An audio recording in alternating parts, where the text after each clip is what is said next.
Hello, today we are going to discuss about charge to mass ratio of electron. Charge to mass ratio of electron is a physical quantity and we are going to derive this equation for the charge to mass ratio of electron. Let's consider this as a uniform magnetic field. When the electron enters into this magnetic field will deflect the path of electron. Now, according to Lorentz Force Law, we know that Fb, the magnetic force acting on a moving electron, is equal to Q into V cross B. Q is the charge on electron, V is the velocity of electron, and B is the magnetic field strength. Now, we know that the cross product between two vectors, V cross B, will be equal to VB sine theta. And this theta is the angle between the magnetic field and the velocity of electron. When this theta is equal to 90 degrees, mean the velocity of the electron is perpendicular to the magnetic field, then this equation will become VB sine into 90 degree, and we know that sine 90 is equal to 1. So the Lorentz Force Law becomes Fb is equal to eVB, where E is the charge of electron, V is the velocity, and B is the magnetic field strength. Now, according to the centripetal force, we know that Fc, the centripetal force, is equal to mv square divided by r. The centripetal force is the force which compels a body to move in a circle. Now, in this situation, and this is the equation for centripetal force, where m will be the mass of the electron, v is the velocity of the electron, and r is the radius of this circular path. Now, we will compare this Lorentz Force Law with the centripetal force. So, we will have eVB Lorentz Force Law is equal to mv square divided by r.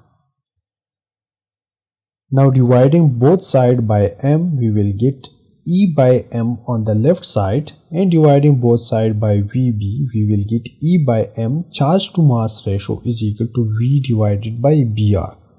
But this is not the final equation which is used for the calculation of charge to mass ratio. We need further quantities. Now, further solving this equation, we know that the kinetic energy is equal to 1 over 2 mv square.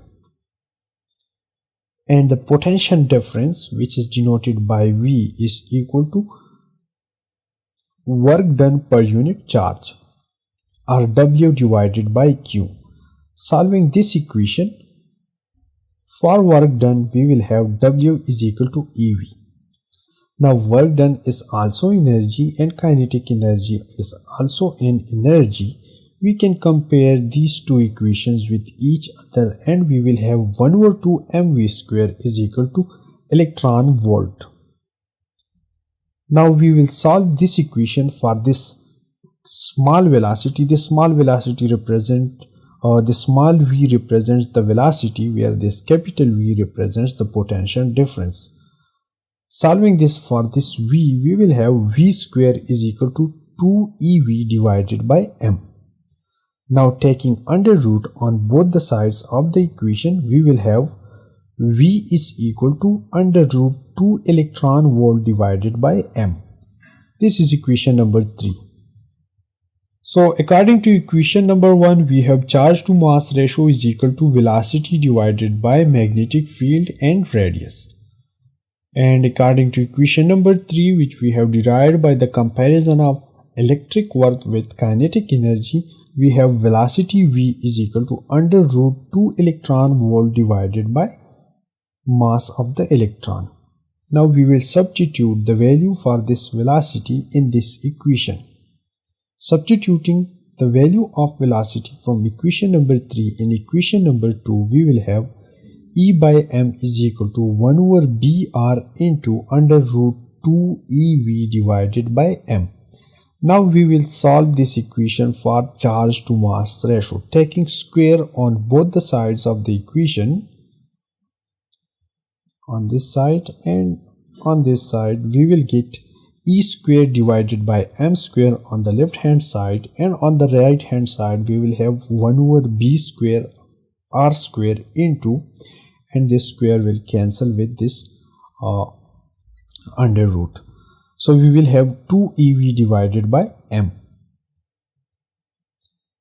Now this M will cancel with this M square, and this E will cancel with this E square, and we will have E by M is equal to 2V divided by B square R square. In this equation, this term is known as the charge to mass ratio. This is the voltage, this is the magnetic field strength, and this is the radius. This equation is used for the calculation of charge to mass ratio in J.J. Thomson experiment. That's it. Thank you for watching, and don't forget to subscribe easyedu for more videos.